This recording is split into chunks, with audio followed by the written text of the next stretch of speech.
This episode is brought to you by Parma Token, a Crypto.com tracked token. Parma gives you access to exclusive community experiments and no team or pre-sale tokens. Parma is a deflationary coin with over 50% of its tokens burned at the launch and 1% burned on each transactional event. Visit parmatoken.com for more details on acquiring this awesome token. Link in the description below. This my two Satoshis, who need 2 cents when they can get double from stacking Toshis, yeah. This double up 3 or 4 times, I ain't telling those. Yo, what's up?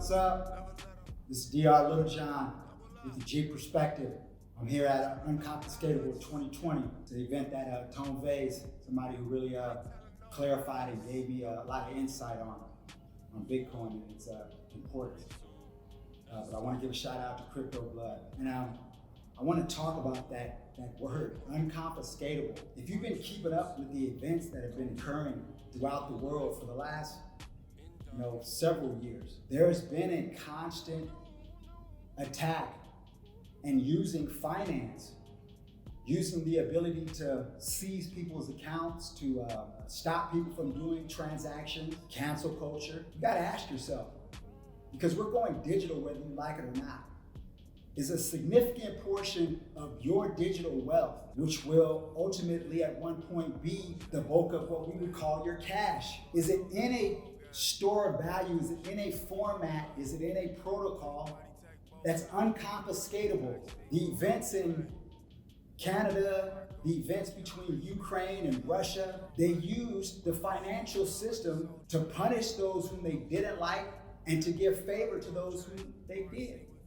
And we all as free people have the right to choose who we choose to support. That's what a free society is about. But I gotta go back to an analogy as a Black American. The ultimate objective of slavery was to control the output, the outcome of that labor. If it meant doing it by way of force, then that's what they did.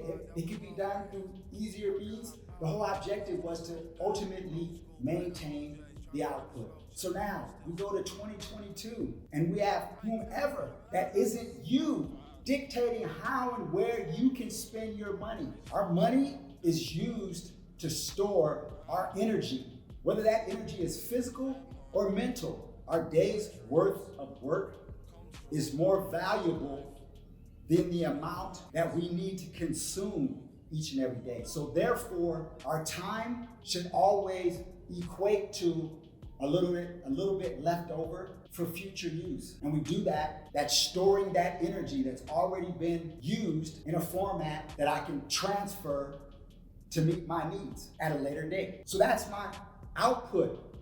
That's the byproduct of my energy.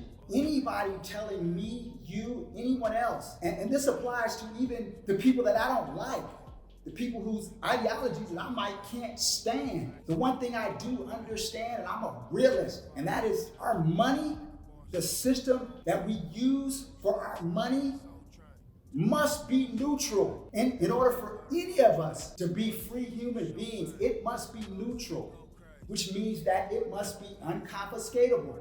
So now I go back to that question. Are you storing the bulk of your wealth, not your home, not your cars, your art, or any of those things, but the money that would be considered cash in present day? Are you storing it in a form that is unconfiscatable? If not, you need to be thinking about why. I want to differentiate something too. Bitcoin and crypto. My analogy of what crypto is crypto is like a digital lab, which gives any human being on the face of this planet the ability to act out on some of the wildest and craziest ideals that you may have. In the past, we weren't able to do that because the cost of just doing something at the whim was too high. So we were forced to weed out some of the more wacky ideals.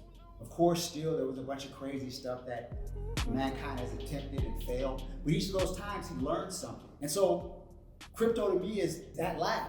Now understand that a lab is going to do thousands, tens of thousands, millions of experiments, and majority of those experiments are going to fail. But they don't put all their brain power into one experiment. They don't put all their financing into one experiment because they understand that Majority of these experiments are going to fail. So where you put the bulk of your digital stored energy, or where you put the bulk of your energy that is stored digitally, must be the most soundest protocol, the most neutral monetary system. It means that nobody has a right to dictate how or where you can spend the store of your energy. Now we can go into saying whether you're financing, someone else being heard and so forth, but you're encroaching upon someone else's liberty already.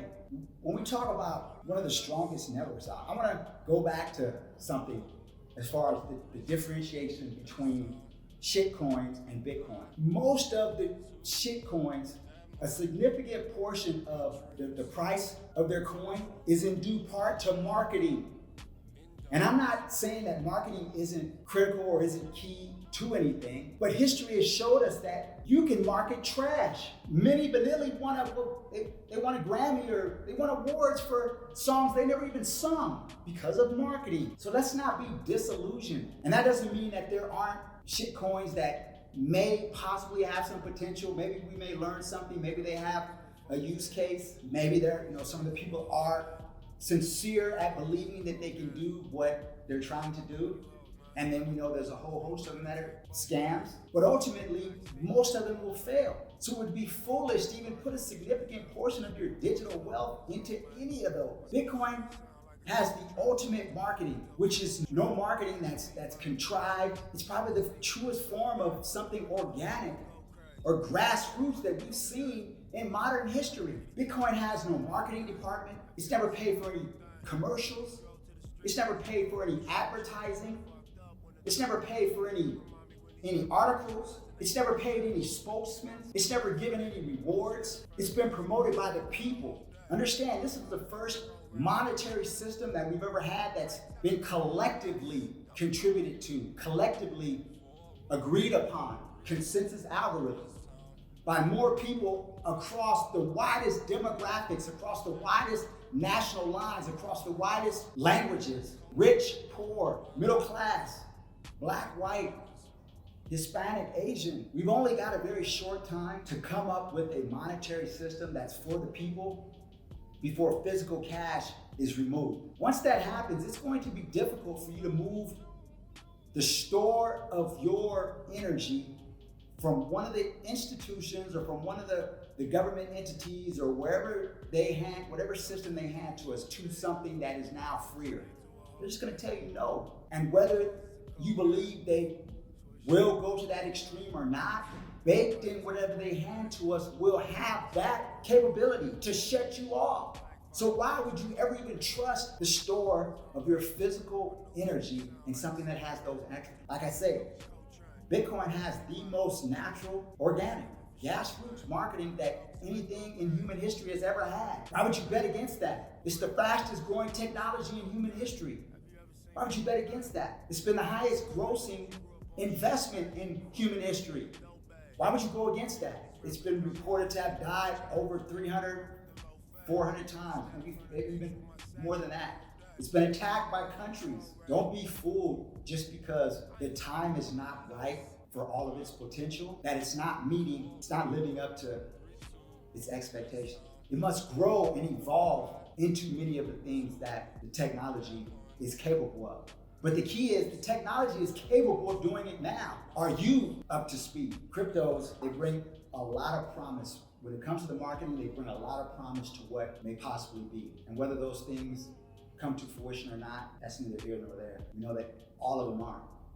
We know that the majority of them won't. That's fine to make those attempts, but to make those attempts on a small amount of what your total is. Like I say, sprinkle a little bit of gold dust on those projects. If that's what you choose to do, if after you learned about the space and you want to try to, honestly, to make some quick bucks to ultimately put it back in Bitcoin. The protocol, the place that you store the bulk of your digital wealth should not be something that changes on a whim. You should be able to put it there and walk away for 100 years and know when you come back it looks similar to how you left it, not changing on any whim and any ideal. Because the more complexity, the higher the probability that something breaks. Understand, this is not your pocket change. This is the bulk of your digital wealth. I'll differentiate.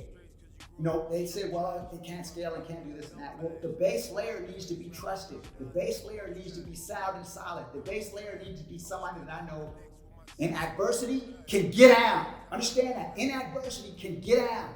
Adversity such as Canadian truckers getting their accounts blocked. GoFundMe playing the funnies. The protocol that the bulk of your digital wealth is placed in needs to be something that you can trust will get down when the time comes. We're not adhere to any government's whims, to any corporate whims, purely neutral. I want to differentiate something that's often not emphasized enough. We got to be thinking on this in two different aspects. And we need to understand and differentiate when people are talking about which basket that this information or data will be most efficient in or will apply to. And that is, first off, investing. Investing is long-term. Investing is not being concerned with the incremental drops that an investment may have, because it's looking for a longer-term gain, a longer-term stability in that particular asset. And in fact, during those times where it drops, seeing it as a buying opportunity. And that, of course, doesn't apply to any and everything, but we're talking about, once again, the fastest growing technology in human history, the biggest gaining asset. We're talking about that asset. So when it has its incremental dips, as an investor, those are opportunities. But let's distinguish the difference between investing and trading. Trading is short term. Trading is where you may be concerned about the incremental drops to take advantage of that. But 90% of y'all that are watching this shouldn't even be thinking about trading at this particular moment. And I'm speaking and saying this because the simple fact is, as this space grows, new people are coming in. And it's irresponsible and it's outright scandalous if you're not bringing new people in through foundation.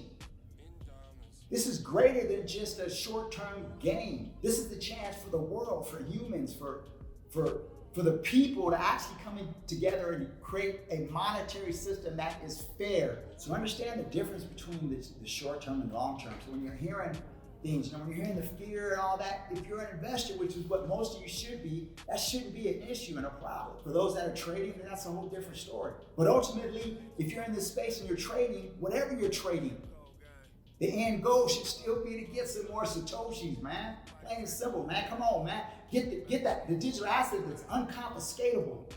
No heads to chop off.